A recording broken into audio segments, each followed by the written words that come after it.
यस्याः समस्तसुरतासमुदीरणेन तृप्तिं प्रयाति सकलेषु मखेषु देवि स्वाहासि वै पितृगणस्य च तृप्तिहेतुः उच्चार्यसे त्वमत एव जनैः स्वधा च या मुक्तिहेतुरविचिन्त्य महाव्रता त्वम् अभ्यस्यसे सुनियतेन्द्रियतत्त्वसारैः मोक्षार्थिभिर्मुनिभिरस्त समस्तदोषैर्विद्यासि सा भगवती परमा हि देवी शब्दात्मिका सुविमलर्घ्यजुषान्निधानम् उद्गीतरम्यपदपाठवताञ्च साम्नाम् देवी त्रयी भगवती भवभावनाय वार्ता च सर्वजगतां परमार्तिहन्त्री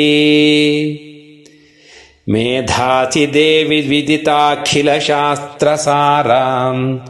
दुर्गासि दुर्गभवसागरनौरसङ्गं श्रीः कैटभारिहृदयैककृताधिवास गौरी त्वमेव शशिमौलिकृतप्रतिष्ठा येषः सहासममलं परिपूर्णचन्द्रबिम्बानुकारिकनकोत्तमकान्तिकान्तम् अत्यद्भुतं प्रहृतमात्तरुषा तथापि वक्त्रं विलोक्य सहसा महिषासुरेण दृष्ट्वा तु देवि कुपितं भ्रुकुटीकरालम्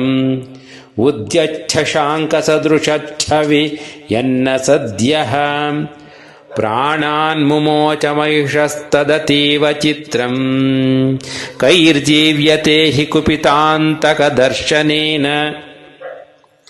देवि प्रसीद परमा भवती भवाय सद्यो विनाशयसि कोपवती कुलानि विज्ञातमेतदधुनैव यदत्तमेतन्नीतं बलं सुविपुलं महिषासुरस्य